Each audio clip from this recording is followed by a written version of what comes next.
We've got Nilesh Shah, MD and CEO at Envision Capital, joining in on the show right now. Nilesh, hi, good morning. Glad that you're matching our blue at least with Team India's win of the Champions Trophy. But tell me, is the market going to be a winner or not? Have we sold out enough?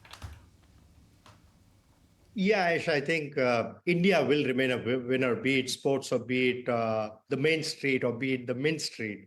I think India remains a long-term winner. Yes, there would be a bit of upheavals here and there. Like in sports, you lose one match or so, but ultimately what matters is winning the trophy, winning the tournament. I clearly believe India will continue to win this trophy of being the star in emerging markets. Yes, there's been a kind of a pretty much a very aggressive correction that we have seen over the last 2 months during the course of this calendar year. But that's just been more of normalization of valuation. I think a lot of froth is out. And valuations have become a lot more reasonable. Growth is pretty much steady. So I think in all of that context, it looks like that, we're done with a lot of the corrections.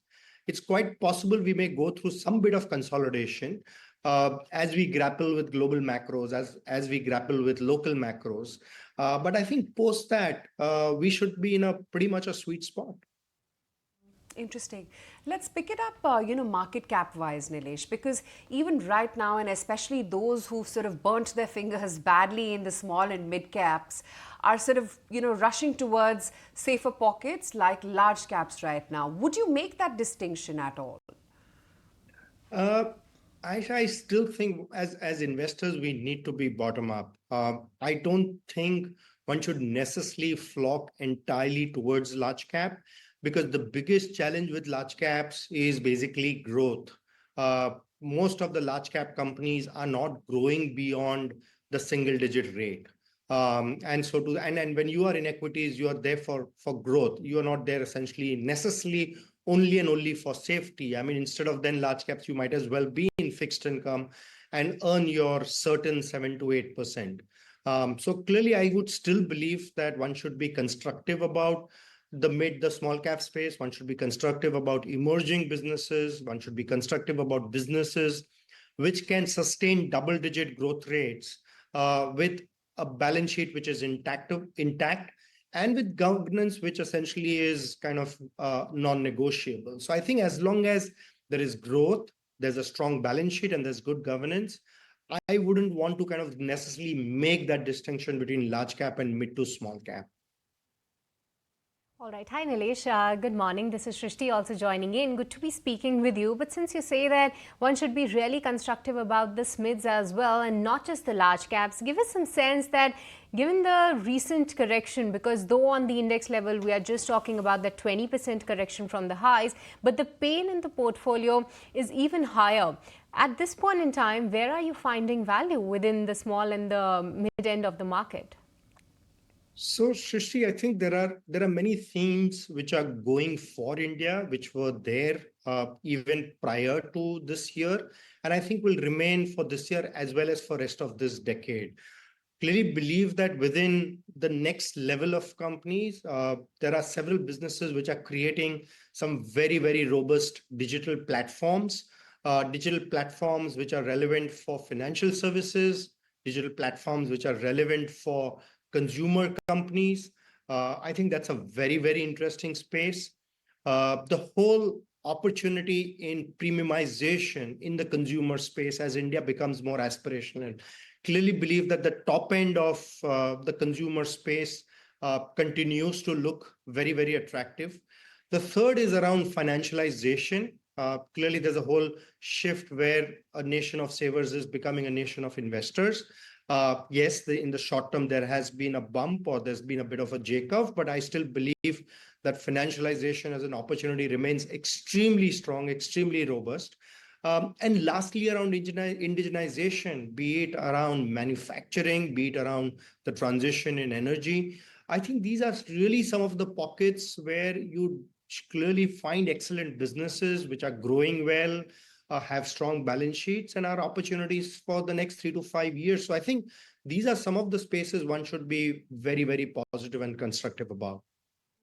Nilesh, you've always liked the consumption category, and premiumization is one of the key metrics that you've followed. And we've often talked about Alcobev, we've talked about the BPC segment as well. Within the discretionary segment, where is it that you would be comfortable to add more to the existing portfolio, if you will?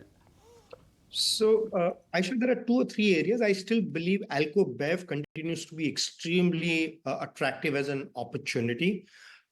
We probably currently have about 300 million consumers who are eligible to kind of have alcohol. And within that, half of them probably can afford the premium category, which is about 150 million. And to that, you're going to see every year an addition to 10 to 12 million. So I think on an organic basis itself, this space or this category will grow at 10 to 12% on an organic basis. And then, of course, the entire premiumization within Alcobev, as some of the local Alcobev players who've emerged to be challengers to the two global giants here in India, they have been able to successfully launch the Indian single malt category or some of the other varieties in gin or rum or any of those kinds. So I think Alcobev continues to be extremely strong, number one. Number two, I think if what might just be very routine business in, say, our part of India, versus that if you basically go over to, say, Eastern India or the Northern India, especially pockets like Uttar Pradesh, Bihar, I think I clearly seeing the texture of homes changing with many more consumer appliances making their way there. So I clearly believe that you're seeing demand for very relatively higher end of refrigerators, washing machines, television sets, and some of the other home appliances. And clearly, therefore, I clearly believe that either consumer appliance companies or retailers who are essentially selling consumer appliances, again, are a very attractive space to be in premiumization. So these are just a couple of examples. There are a few more, but clearly these are businesses which essentially have not seen any kind of slowdown. They continue to grow in double digits, and the recent correction only offers another round of opportunity to participate in this structural growth. All right, but Nilesh, the other thing that you have been backing was the platform-related companies. That is the sector that you used to like. Give us some sense what's been happening and how do you see the recent correction in some of these stocks? Because though there are near-term concerns regarding their profitability, so how do you see the unit economics panning out and the consolidation in the sector? And any segment or rather any stock where you have gone ahead and actually increased your exposure in the recent correction? So platform companies essentially now has become a much wider bouquet. There are essentially the food delivery platforms, and then there's the quick commerce space, and then there is the travel space, insurance, capital marketplace. These are basically a very wide variety of companies which are there in digital platforms. Barring quick commerce, I think everywhere else, clearly the TAM is established, the unit economics are established, and you have a bunch of companies which are hugely profitable and are dominating their respective market segments. So clearly believe that apart from quick commerce, where there is competitive intensity, though we still like that space because hard to come across a business which can sustain growth rates of 30 to 40% for maybe the next 4 or 5 years or even beyond. I think apart from that, you're clearly seeing all the other businesses with very positive unit economics and profitability and probably no cash burn in the other businesses. So clearly like a whole bunch of digital platform companies, they have fallen, yes, but that's also because they did so well in the last calendar year. In 24, they did remarkably well. I mean, if you're going to run, you will probably fall somewhere, but the whole idea is to fall and get up again. And that's what is going to happen probably with some of these digital platform companies. Start of the year, Nilesh, when we were talking, you talked about as to how infrastructure, capex, and cap goods are themes that you think will continue to dominate for the long term. You still hold that view? And in this recent correction, have you bought or recommended buying into these names? Yeah, we like this space pretty much. Clearly believe that the government spending and the government's focus on building infrastructure, or basically the private sector wanting to basically create more capacity. There are also some of the other areas where we are seeing a huge amount of greenfield projects in areas like semiconductors, or the EMS players are continuing to invest. Defense is where probably there has been a bit of a lullness in terms of fresh orders, but it's quite possible that probably by the end of this financial year, or maybe even at the start of the new financial year, you will again see a lot of surge in terms of the orders being given out on the defense side. Aerospace, space tech, these are some of the areas where we clearly believe that some companies have been able to create their niche in terms of engineering capabilities and ability to manufacture components for some of both the local OEMs and the global OEMs. So clearly, on the whole, the cap goods space, the capex space looks a lot better place now versus maybe 6 months ago or 12 months ago, post this round of correction. So clearly, like this space, continue to be very, very constructive on that space. But Nilesh, also help us with your take on the railways and defense pack as well, because fiscal consolidation, yes, of course, there has been that has been the theme driving them, but there has been a bit of a risk related to the execution as well. And given the recent correction, how do you see the whole space? So clearly, the challenge with cap goods space, or the infrastructure space, is that it's hard to look at these businesses on a quarter-on-quarter basis. And that's like what you rightly pointed out, that basically execution-related challenges, a minor delay can basically push business to the next quarter or maybe a few quarters as well. And that's the challenge.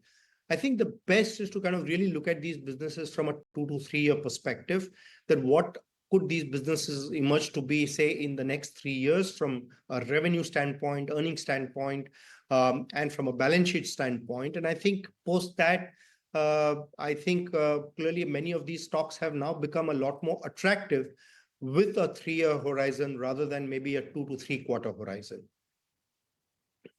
Nilesh, I recall that, when we last spoke, start of the year, other than budget, of course, you were chatting about as to how IT, other than mid-cap, select few IT names, is going to be at best a compounding story. Has that view completely changed now with so much uncertainty regarding the Trump regime? And is IT an avoid now? Still believe the large cap IT is an avoid. And that's because the large cap IT, even say for the last decade or so, has probably been just growing in single digits. And that's really where the challenge is. Though, of course, these are companies with very strong governance, strong balance sheet, strong capital efficiency. But I think the challenge out there is growth because of clearly their size, their scale. So clearly believe that the opportunity within IT services lies beyond maybe the top 5 or the top 7 companies, and it really kind of is on to getting onto the tier 2, tier 3 kind of companies, where some of these companies are trying to focus on AI and agentic AI and trying to see if they can build solutions to deliver AI for their enterprise customers. And there, because of their smaller size, smaller scale, and them being able to offer solutions on the AI side, they are able to grow at a much higher pace. They're able to grow in double digits. And that's really where the opportunity is. Interesting. Nilesh, always good having you on the show. Thanks for your time today. Thank you so much. If you like this video, then like, share and subscribe to ET Now.